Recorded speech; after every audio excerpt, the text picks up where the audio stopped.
새벽 5시 한도영은 언제나처럼 눈을 떴다. 78세의 몸이지만 규칙적인 생활은 평생 해양경찰로 살아온 습관이었다. 창밖으로 속초 앞바다가 어스름하게 보였다. 파도 소리가 멀리서 들려왔다. 도영은 조용히 옷을 갈아입고 현관문을 열었다. 새벽 산책, 그것은 그가 이 집에서 유일하게 온전히 자신만을 위해 쓸 수 있는 시간이었다. 1시간쯤 걸었을까? 동네 뒷산 오솔길을 천천히 오르내리며 도영은 깊은 숨을 내쉬었다. 아내가 살아있었다면 함께 이 길을 걸었을 텐데. 그런 생각이 문득 스쳤지만 이내 고개를 저었다. 이미 5년 전 일이었다. 혼자 사는 게 익숙해졌다고 생각했는데 3년 전 딸 서연이 전화를 걸어왔다. 아버지, 혼자 계시면 외로우시잖아요. 저희랑 같이 사세요. 그때는 정말 고마웠다. 손녀도 보고 싶었고 무엇보다 가족과 함께 산다는 것이 따뜻하게 느껴졌다. 그래서 도영은 자신이 살던 작은 아파트를 정리하고 딸 부부가 사는 속초의 단독주택으로 들어왔다. 처음엔 모든 게 좋았다. 손녀 지우가 할아버지 하며 달려오는 모습, 함께 밥을 먹는 저녁 식탁, 그 모든 게 행복이었다. 하지만 시간이 지나면서 무언가 달라졌다. 딸 부부는 점점 더 바빠졌고 도영은 자연스럽게 집안일을 맡기 시작했다. 아침마다 손녀를 유치원에 데려다주고 장을 보고 저녁을 준비하고 청소를 했다. 처음엔 기꺼이 했다. 가족을 돕는 게 당연하다고 생각했다. 하지만 어느 순간부터 아버님 이것 좀 해주세요. 아버지, 오늘도 지우 데려다 주실 수 있죠? 라는 말들이 당연한 의무처럼 느껴졌다. 그날도 마찬가지였다. 산책을 마치고 집으로 돌아온 도영은 현관문을 열었다. 그런데 이상했다. 평소와 다른 정적이 흘렀다. 거실에 불이 환하게 켜져 있었고 큰 박스들이 여기저기 쌓여 있었다. 도영은 천천히 안으로 들어섰다. 이게 무슨? 딸 서연과 사위 강태우가 소파에 앉아 있었다. 두 사람은 도영을 보자 잠시 당황한 표정을 지었다. 서연이 먼저 입을 열었다. 아버지, 일찍 일어나셨네요. 응, 산책 다녀왔다. 그런데 이게 다 뭐냐? 도영은 박스들을 가리키며 물었다. 태우가 대답했다. 아버님, 저희 이사 준비 중이에요. 다음 달에 경기도로 옮기려고요. 도영은 그 말을 듣고 잠시 멈칫했다. 이사? 언제 그런 얘기를? 아, 말씀 안 드렸나요? 제 회사에서 발령이 났어요. 그래서 급하게 준비하는 중이에요. 서연이 덧붙였다. 아버지도 같이 가시는 거예요. 걱정 마세요. 하지만 도영의 귀에는 그 말이 제대로 들어오지 않았다. 언제 내게 상의라도 했던가? 이사라는 중대한 결정을 나 몰래 진행했단 말인가? 도영은 천천히 고개를 끄덕였지만 가슴 한편이 무거워졌다. 뭔가 잘못되어 가고 있다는 느낌. 그 느낌은 결코 착각이 아니었다. 도영은 거실 한쪽 구석에 놓인 낡은 의자에 앉았다. 박스들 사이로 난 좁은 공간이었다. 딸 부부는 다시 짐을 정리하기 시작했고 도영은 그저 멍하니 그 모습을 바라봤다. 3년이라는 시간이 주마등처럼 스쳐 지나갔다. 처음 이 집에 왔을 때만 해도 모든 게 새로웠다. 손녀 지우는 5살이었고 도영은 아침마다 지우를 유치원 버스 정류장까지 데려다 주는 게 즐거웠다. 할아버지, 손 꼭 잡아요. 지우의 작은 손을 잡고 걷던 그 시간들이 행복했다.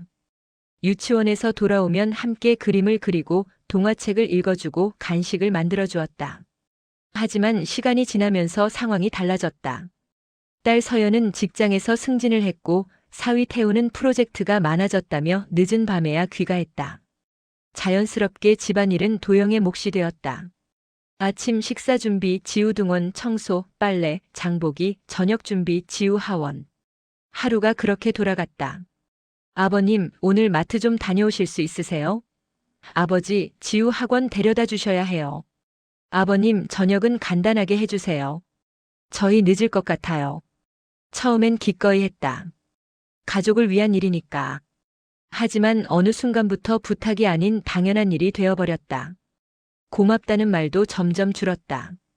도영이 아무리 정성껏 저녁을 준비해도 네 하는 짧은 대답뿐이었다. 가끔 힘들다고 말하면 아버지, 저희도 일하느라 힘들어요라는 대답이 돌아왔다. 더 견디기 힘들었던 건 사위 태우의 태도였다. 어느 날 저녁 도영은 지우에게 숙제는 천천히 해도 돼. 너무 서두르지 마라고 말했다. 그때 태우가 거실에서 나오며 말했다. 아버님, 요즘 교육 방식이 예전과 달라요. 세대 차이라서 그러시는 건 이해하는데 아이 교육은 관여 안 하셨으면 합니다. 그 말은 정중했지만 날카로웠다. 존중이 아니라 선을 긋는 말이었다. 도영은 아무 말도 하지 못했다. 그날 이후로 지우와도 거리가 생겼다. 할아버지는 옛날 사람이니까 모르실 거예요 라는 태우의 말을 지우가 그대로 따라했을 때 도영의 가슴은 무너져 내렸다. 그렇게 3년이 흘렀다. 도영은 매일 새벽 5시에 일어나 저녁 10시에 잠들었다. 유일한 휴식은 새벽 산책뿐이었다. 아무도 깨우지 않는 그 시간, 오직 자신만을 위한 1시간. 그마저도 아버지, 너무 일찍 나가시면 저희가 걱정돼요 라는 말에 조심스러워졌다. 도영은 문득 거울을 봤다. 3년 전보다 훨씬 늙어 보였다. 주름이 깊어졌고 어깨는 더 구부정해졌다. 웃음도 줄었다. 이게 내가 원했던 삶인가? 가족과 함께 산다는 게 이런 건가? 도영은 깊은 한숨을 내쉬었다. 바로 그때 부엌에서 딸 부부의 대화 소리가 들려왔다. 도영은 무심코 귀를 기울였다. 그리고 그 순간 자신의 인생을 바꿀 말을 듣게 되었다. 심장이 철렁 내려앉는 그 한마디를. 도영은 거실 의자에 앉아 있었다. 저녁 8시 지우는 방에서 잠들었고 집안은 고요했다. 도영은 오래된 신문을 펼쳐 들었지만 글자가 눈에 들어오지 않았다. 머릿속은 온통 낮에 들었던 이사 이야기뿐이었다. 왜 나한테 미리 말하지 않았을까? 3년을 함께 살았는데 이렇게 중요한 결정을 혼자 내렸단 말인가? 부엌에서 설거지 소리가 들렸다.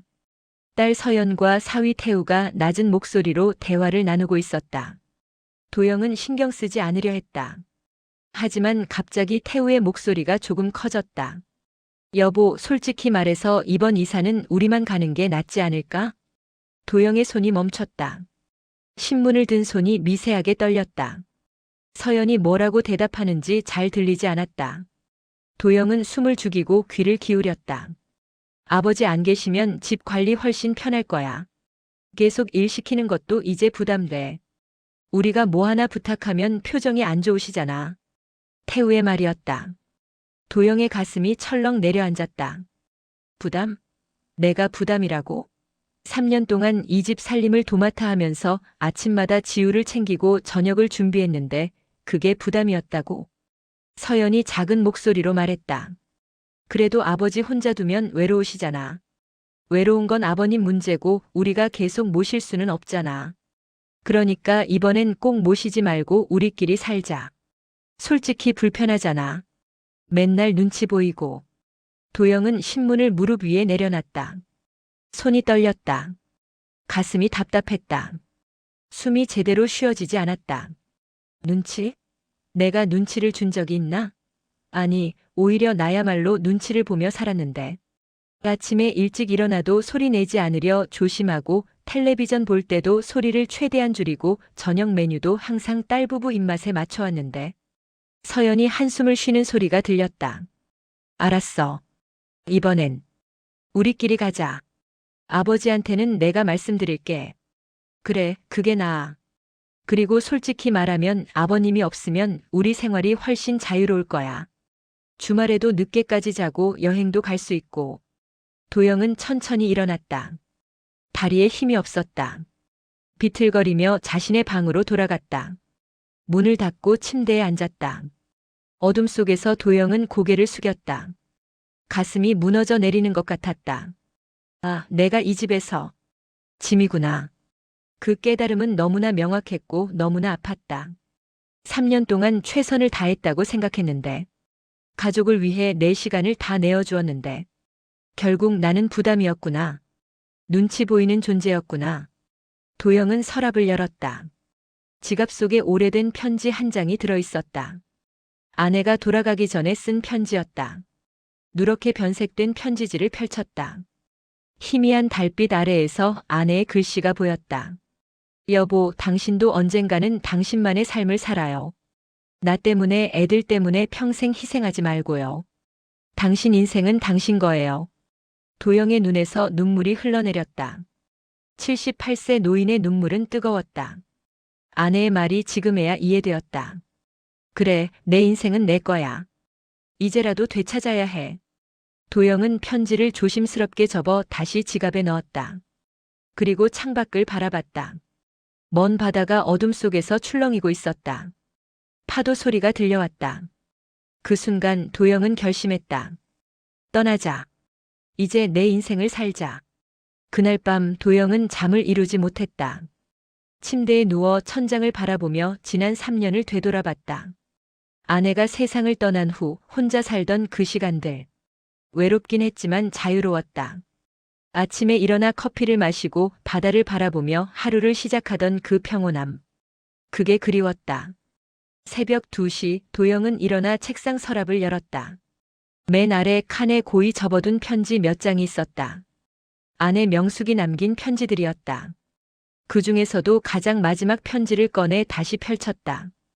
벌써 5번째 읽는 편지였다.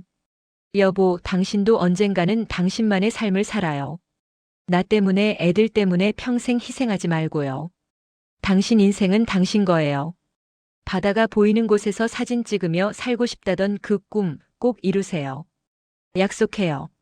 아내는 알고 있었다. 도영이 평생 가족을 위해 살아왔다는 것을.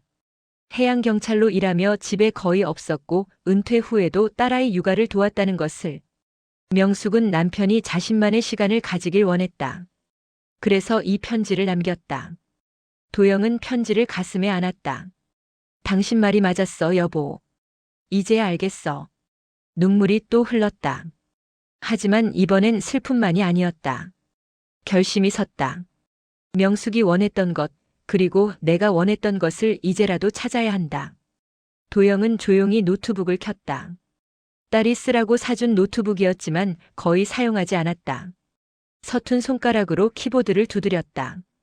동해안 월세집. 검색창에 글자를 입력했다. 여러 부동산 사이트가 나왔다. 도영은 한참을 스크롤하며 집들을 살펴봤다. 너무 크지 않은 곳, 바다가 보이는 곳, 조용한 동네. 그런 조건으로 찾았다. 1시간쯤 지났을까 도영의 눈에 한 집이 들어왔다. 동해시 묵호항 근처의 작은 주택이었다. 방 2개의 작은 거실, 부엌. 사진 속 창문 너머로 바다가 보였다. 월세는 40만 원. 평생 해양경찰로 일하며 모은 퇴직금이면 충분히 감당할 수 있었다. 도영은 떨리는 손으로 부동산에 전화를 걸었다. 다음 날 아침 일찍 약속을 잡았다. 딸 부부가 모르게 다녀와야 했다. 내일 아침 산책 좀 길게 하겠다고 말하면 될 것 같았다. 다음 날 새벽 도영은 평소보다 더 일찍 집을 나섰다. 속초에서 동해시까지는 버스로 1시간 반 거리였다. 부동산 사장을 만나 집을 봤다. 작았지만 깨끗했다. 무엇보다 거실 창문으로 보이는 바다가 마음에 들었다. 파도 소리가 희미하게 들렸다. 여기로 하겠습니다. 도영은 즉시 계약금을 냈다. 부동산 사장은 놀란 표우로 물었다. 이렇게 빨리 결정하셔도 돼요? 네, 괜찮습니다. 오래 고민할 시간이 없어서요. 계약서에 도장을 찍고 집으로 돌아오는 버스 안에서 도영은 창밖을 바라봤다. 가슴이 두근거렸다. 두려움도 있었다. 78세의 나이에 새로운 삶을 시작한다는 게 쉬운 일은 아니었다. 하지만 동시에 해방감도 느껴졌다. 집에 도착했을 때는 오전 10시였다. 딸 부부는 이미 출근한 후였다. 도영은 자신의 방으로 들어가 짐을 살펴봤다. 가져갈 건 많지 않았다. 옷 몇 벌, 아내의 사진, 그리고 오래된 카메라. 명숙이 생일 선물로 사준 카메라였다. 여보, 사진 찍으며 사는 게 꿈이라며? 이제 시작해봐요. 그때의 아내 목소리가 들리는 것 같았다. 도영은 카메라를 가슴에 안았다. 이제 시작하려 해, 여보. 조금 늦었지만. 도영은 매일 새벽마다 조금씩 짐을 챙겼다. 딸 부부가 눈치채지 못하도록 조심스럽게 움직였다. 오래된 여행 가방 하나를 옷장 깊숙한 곳에서 꺼냈다. 20년도 더 된 가방이었다. 명숙과 함께 여행 다니던 그 가방. 먼지를 털어내고 천천히 짐을 넣기 시작했다.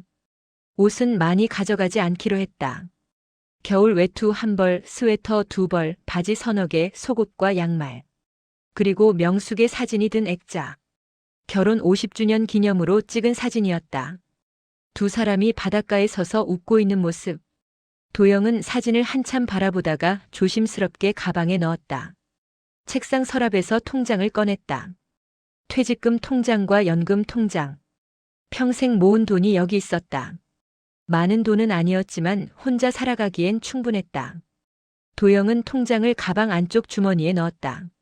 그리고 아내가 남긴 편지들도 함께 넣었다. 가장 중요한 건 카메라였다. 명숙이 선물한 디지털 카메라.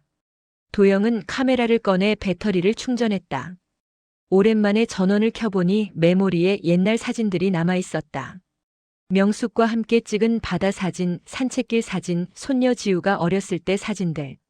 도영은 사진들을 하나하나 넘겨보다가 눈물을 훔쳤다. 일주일이 지났다. 도영은 동해시 집주인에게 전화를 걸어 입주 날짜를 확인했다. 다음 주 월요일부터 들어오셔도 됩니다. 완벽했다. 딸 부부의 이사 날짜는 그 다음 주 금요일이었다.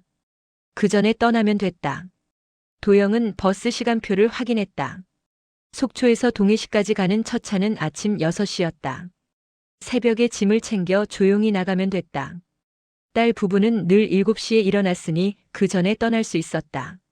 준비는 거의 끝났다. 하지만 도영의 마음 한편은 무거웠다. 지우 생각이 났다. 손녀를 3년 동안 돌봤다.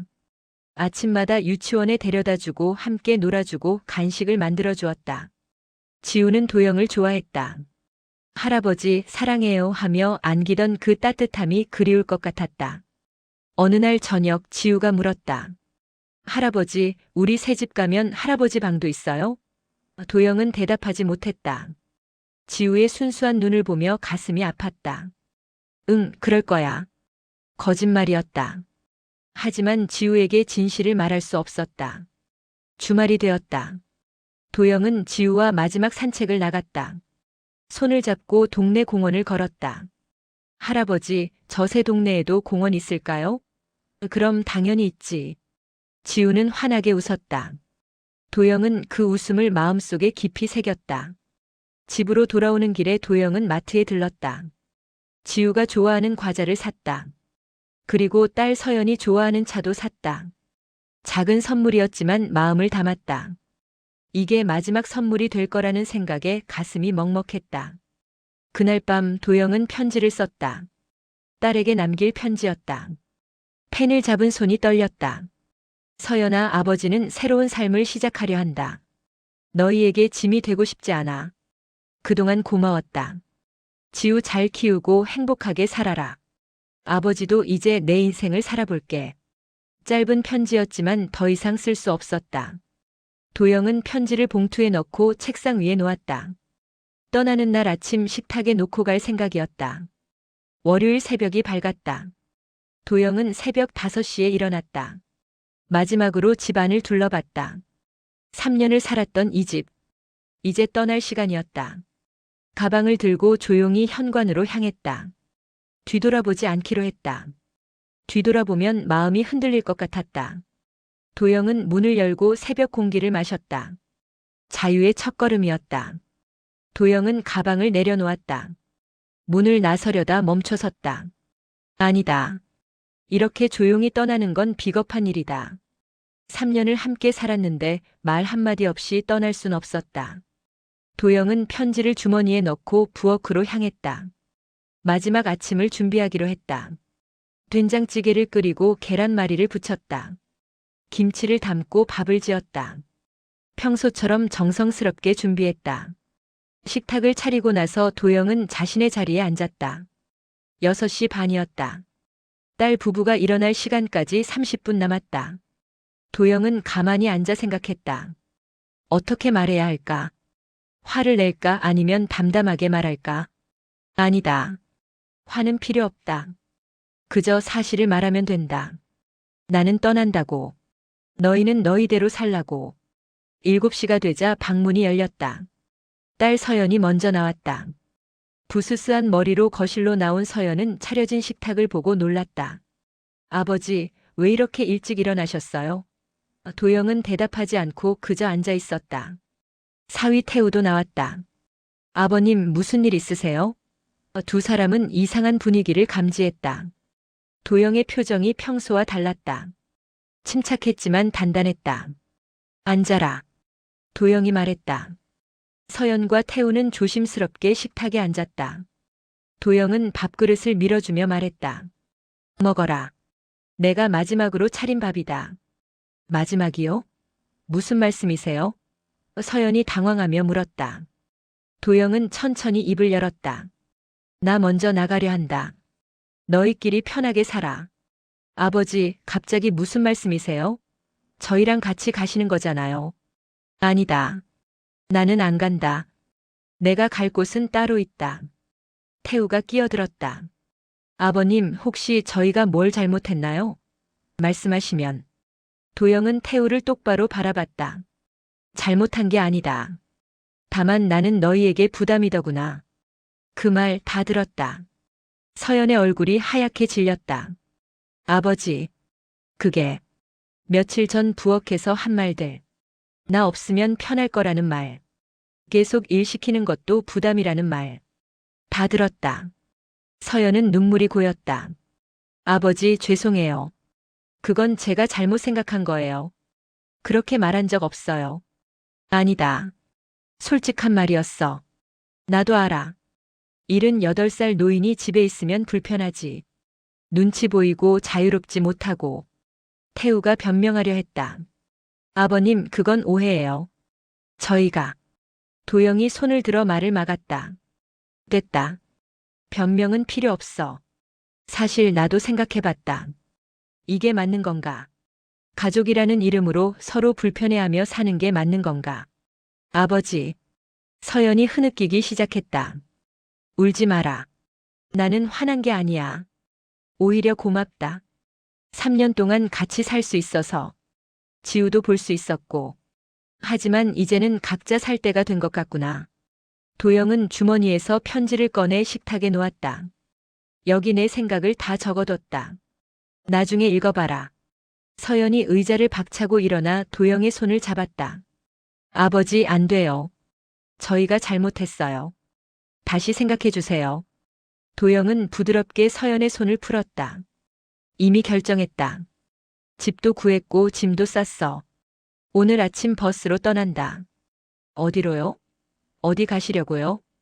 태우가 다급하게 물었다. 동해시다. 바다 보이는 작은 집. 거기서 내 남은 인생을 살 거야. 혼자서. 도영은 자리에서 일어났다. 가방을 들고 현관으로 향했다. 서연이 따라오며 울었다. 아버지, 제발요. 한 번만 더 생각해 주세요. 도영은 문 앞에서 멈춰섰다. 딸을 돌아봤다.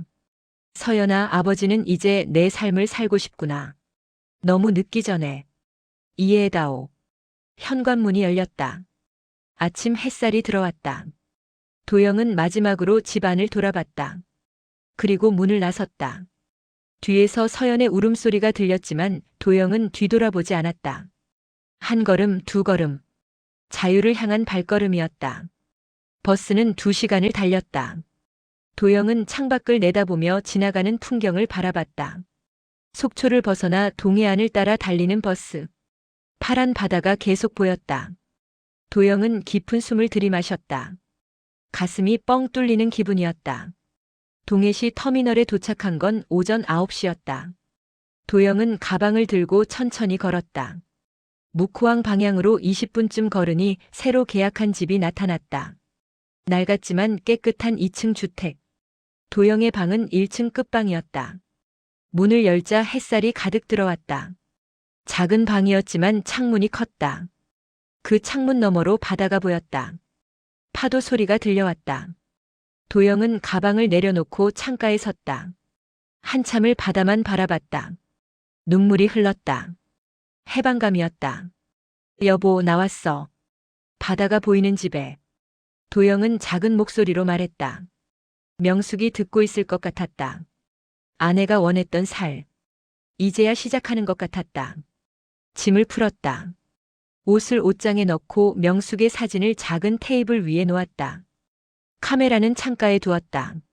앞으로 매일 바다를 찍을 생각이었다. 집안을 정리하고 나니 정오가 되었다. 점심을 먹으러 밖에 나갔다. 동네를 천천히 걸으며 주변을 살폈다. 작은 슈퍼마켓, 국밥집, 카페, 약국. 필요한 건 다 있었다. 도영은 국밥집에 들어가 물곰탕을 시켰다. 뜨거운 국물을 마시며 도영은 생각했다. 이제 내가 먹고 싶은 걸 먹으면 되는구나. 밥을 먹고 슈퍼에 들렀다. 라면, 계란, 우유, 빵. 간단한 것들만 샀다. 계산대에서 주인 할머니가 말을 걸었다. 새로 이사 오셨어요? 네, 오늘 왔습니다. 혼자 사세요? 네, 혼자 살려고요. 할머니는 따뜻하게 웃었다. 우리 동네 조용하고 좋아요. 편히 지내세요. 집으로 돌아오는 길에 도영은 바닷가로 걸어갔다.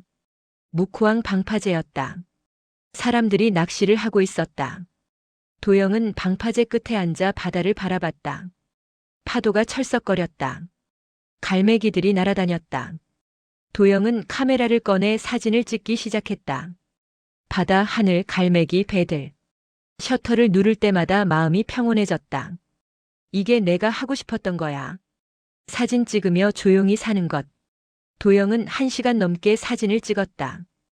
해가 기울 무렵 집으로 돌아왔다. 저녁을 준비했다.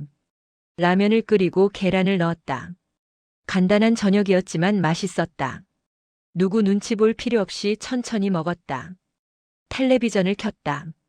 뉴스가 나왔다. 소리를 키워도 아무도 뭐라 하지 않았다. 저녁을 먹고 도영은 다시 창가에 섰다. 해가 지고 있었다. 노을이 바다를 붉게 물들였다. 도영은 카메라를 들어 노을을 담았다. 아름다웠다. 명숙이 좋아했을 풍경이었다. 여보, 예쁘지? 도영은 사진 속 명숙에게 말을 걸었다. 내일은 아침 일찍 일어나서 일출 찍을 거야. 매일 바다 사진 찍으며 살 거야. 밤이 되었다. 도영은 침대에 누웠다. 3년 만에 처음으로 편안한 밤이었다. 아무 걱정도 없었다. 내일 아침 누구를 깨워야 한다는 부담도, 밥을 차려야 한다는 의무도 없었다. 그저 나를 위한 하루가 기다리고 있었다. 파도 소리가 자장가처럼 들렸다. 도영은 눈을 감았다. 입가에 미소가 번졌다. 이제야 내 인생이 시작되는구나. 그 생각과 함께 도영은 깊은 잠에 빠져들었다. 78년 인생에서 가장 평온한 밤이었다. 내일 아침이 기다려졌다. 자유로운 아침이. 한 달이 흘렀다. 도영의 일상은 평온했다. 매일 새벽 5시에 일어나 바닷가로 나갔다. 일출을 사진에 담았다. 아침을 먹고 동네를 산책하고 오후에는 카페에 앉아 책을 읽었다. 저녁엔 간단히 요리를 하고 밤에는 찍은 사진들을 정리했다. 이웃들과도 친해졌다. 슈퍼 할머니는 가끔 반찬을 나눠줬다. 혼자 사시니 이것 좀 드세요. 낚시하는 할아버지들과도 인사를 나눴다. 오늘 날씨 좋네요. 어제 사진 잘 찍으셨어요? 작은 대화들이었지만 따뜻했다. 도영은 행복했다. 진정한 자유를 느꼈다. 아무에게도 짐이 되지 않고 눈치 보지 않고 오직 나를 위해 사는 살. 이게 내가 원했던 거였구나. 매일 밤 침대에 누울 때마다 감사했다. 어느 토요일 오후 도영은 카페에 앉아 커피를 마시고 있었다. 창밖으로 바다가 보였다. 카메라 액정에서 오늘 찍은 사진들을 확인하고 있을 때였다. 카페 문이 열렸다. 아버지. 익숙한 목소리였다. 도영은 고개를 들었다. 딸 서연이 서 있었다. 눈이 퉁퉁 부어 있었다. 얼굴은 야위어 보였다. 도영은 놀라며 일어났다. 서연아, 어떡해? 찾아뵙고 싶었어요. 서연의 목소리는 떨렸다. 한 달 동안 아버지 생각만 했어요. 전화번호를 알았다면 진작 연락드렸을 텐데. 어떻게 여길 알았니? 부동산에 알아봤어요. 동해시 월세 계약 기록 찾아서요. 오늘 아침부터 여기저기 돌아다니다가 겨우 찾았어요. 서연은 의자에 앉으며 눈물을 흘렸다. 아버지, 저희가 너무 경솔했어요. 너무 잘못했어요. 도영은 조용히 앉았다. 울지 마라. 다 지난 일이다. 아니에요. 지나간 게 아니에요. 매일 후회하고 있어요. 아버지 없는 집은 너무 텅 빈 것 같아요. 지우도 할아버지 찾으면서 울어요. 도영의 가슴이 먹먹해졌다. 지우가, 네. 매일 밤 할아버지 언제 오냐고 물어요. 제가 뭐라고 대답해야 할지 모르겠어요. 서연은 손수건으로 눈물을 닦았다. 아버지, 다시 함께 살면 안 될까요? 이번엔 정말 달라질게요. 아버지를 존중하고 함께 의논하고 절대 부담 드리지 않을게요. 도영은 창밖을 바라봤다. 파도가 철썩거렸다. 한참을 침묵이 흘렀다. 서연은 애타게 아버지를 바라봤다. 서연아. 도영이 입을 열었다. 고맙다. 찾아와줘서. 하지만 아버지는 이제 내 삶을 살련다. 아버지. 너를 원망하는 게 아니야. 오히려 감사해. 3년 동안 함께 살 수 있어서. 지우도 볼 수 있었고. 하지만 이제는 각자 살아야 할 때야. 도영은 서연의 손을 잡았다. 아버지가 78년을 살면서 깨달은 게 있다. 가족이라고 해서 항상 함께 있어야 하는 건 아니라는 거.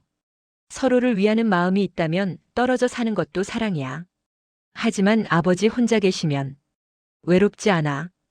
여기 이웃들도 좋고 매일 바다 보며 사진 찍고 책 읽고 내 엄마가 원했던 삶을 살고 있어. 이게 진짜 행복이구나. 서연은 고개를 떨구었다. 도영은 부드럽게 말했다. 서연아, 너는 너대로 잘 살아라.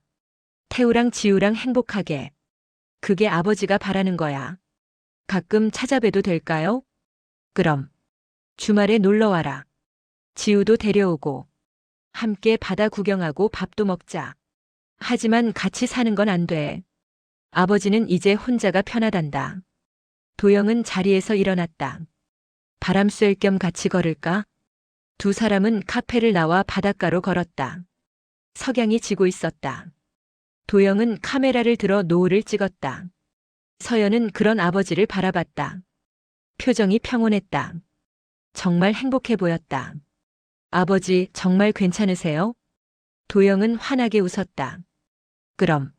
아주 좋아. 이제야 내 인생이 시작됐어. 바닷바람이 불어왔다. 도영은 깊이 숨을 들이마셨다. 자유의 바람이었다. 서연은 그제야 이해했다. 아버지에겐 이게 맞는 삶이구나. 함께 사는 게 다가 아니구나. 아버지 사랑해요. 나도 사랑한다, 서연아. 두 사람은 나란히 서서 바다를 바라봤다. 새로운 시작이었다. 각자의 자리에서 각자의 방식으로 서로를 사랑하는 법. 도영은 속삭였다. 이제야 내 인생이 시작되는구나. 오늘도 은빛 인생극장을 찾아와 주셔서 정말 감사합니다. 누군가의 인생은 때로는 조용히 빛나고 때로는 아프게 흔들리지만 그 끝에는 늘 다시 일어서는 힘이 있죠. 여러분의 이야기도 지금 이 순간 어딘가에서 작게 하지만 분명하게 빛나고 있을 거예요. 혹시 오늘 영상이 마음에 남았다면 은빛 인생극장의 이야기가 계속 듣고 싶다면 구독과 좋아요 그리고 따뜻한 댓글 한 줄 부탁드립니다. 여러분의 작은 손길이 다음 이야기를 만들어줍니다. 은빛의 시간 속에서 찾는 우리의 이야기. 여기는 은빛 인생극장입니다. 다음 화에서 다시 만나요.